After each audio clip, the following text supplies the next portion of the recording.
देखिए, सबसे पहले हम लोग पढ़ते हैं लिपिड्स को। लिपिड्स पढ़ने के लिए एक कंपाउंड को पढ़ना इम्पोर्टेंट है, वो है ग्लिसरॉल।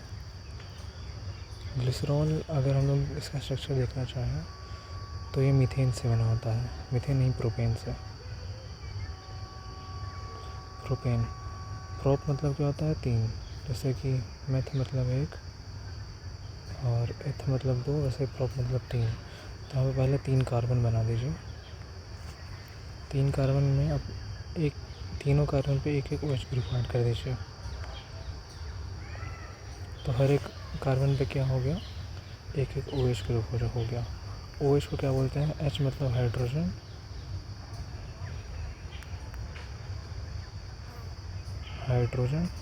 और O मतलब ऑक्सी।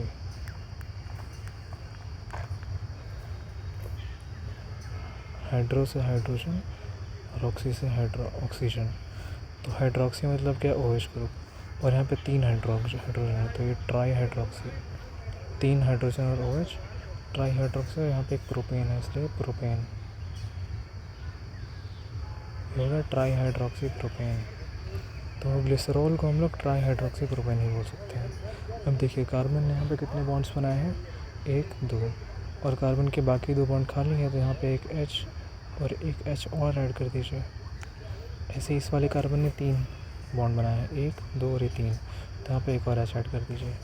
इस वाले कार्बन ने भी दो बॉन्ड बनाए हैं, एक ये और एक ये, तो यहाँ पे एक और H ऐड कर दीजिए। तो अगर इसका स्ट्रक्चर हम लोग बनाना चाहें तो C के साथ H2OH, यहाँ पे CHOH, यहाँ पे CH2OH। तो ये है ट्राई हाइड्रोक्सी प्रोपेन, या फिर इसको और क्या बोल सकते हैं? ग्लिसरॉल। दूसरी चीज़ जो आती है वो होती है फैटी एसिड। फैटी एसिड में 2 टर्म है। एक है एसिड बहुत सारे तरह के होते हैं। सपोज़ कि HCl हो गया और H2CO3 हो गया, ऐसे बहुत सारे होते हैं। सब मत लिखिएगा, बस बता रहा हूँ मैं। लेकिन जो ऑर्गेनिक में हम लोग पढ़ते हैं एसिड, वो होता है कार्बोक्सिलिक एसिड। कार्बोक्सिलिक एसिड जिसको कि हम लोग COOH से डिनोट करते हैं। और अगर इसका प्रॉपर स्ट्रक्चर बनाना चाहें तो COO और यहाँ पे OH होगा। तो ये है कार्बोक्सिलिक एसिड। अब फैटी का मतलब क्या है? कि इस कार्बोक्सिलिक एसिड के साथ और बहुत सारे कार्बन जुड़े हैं। ऐसे अगर इस एक COOH में बहुत सारे कार्बन जुड़े हैं तो ये एक फैटी एसिड बन जाता है। क्या बन जाता है? Fatty acid. अब फैटी एसिड के भी 2 टाइप्स होते हैं। एक है सैचुरेटेड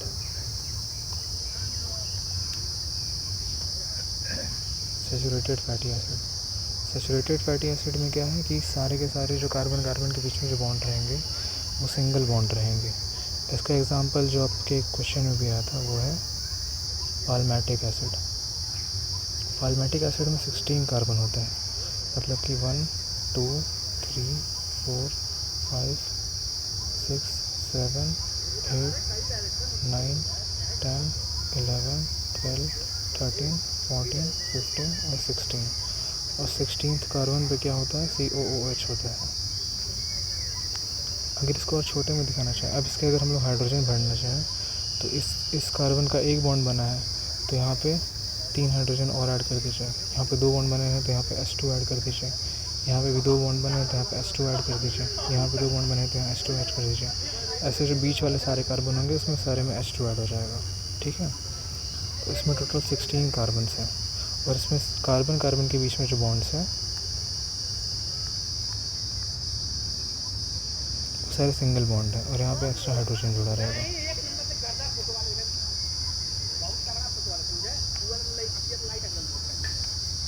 ऐसे बहुत सारे हर एक कार्बन पे हाइड्रोजन। ठीक है, तो इसमें क्या है कि कार्बन और कार्बन के बीच में जो सारे बॉन्ड्स हैं वो सिंगल बॉन्ड है, इसलिए इसको क्या बोलते हैं? सैचुरेटेड मतलब कि इसमें और हाइड्रोजन ऐड नहीं किए जा सकते हैं। तो इसमें सबके बीच में क्या है? एक सिंगल बॉन्ड है। अब दूसरा एग्जांपल क्या है? Stearic acid.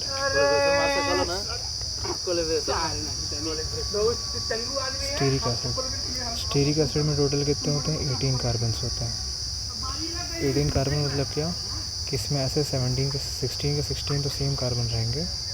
इसको कॉपी करके यहाँ पे सीधे पेस्ट कर देते हैं। देखिए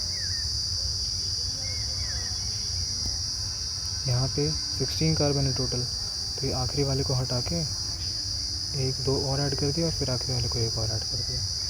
तो इसमें टोटल कितने कार्बन हो गए? 18 कार्बन हो गए।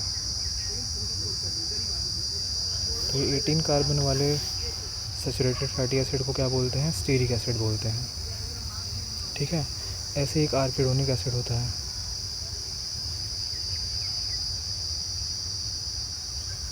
आर्किडोनिक एसिड में टोटल 20 कार्बन होते हैं। तो अगेन ये जो 18 कार्बन हैं इसमें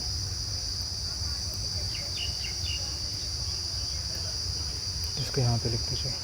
ठीक है। इसमें टोटल 80 कार्बन है, तो फिर इसको थोड़ा सा और एक्सटेंड करके इसमें 2 और ऐड कर देते हैं। तो इसमें टोटल कितने कार्बन हो जाएंगे? 20 कार्बन। तो 16 कार्बन वाले, सॉरी यहाँ पे एक सिंगल बॉन्ड है। 16 कार्बन वाले सैचुरेटेड फैटी एसिड को पाल्मेटिक एसिड बोलेंगे।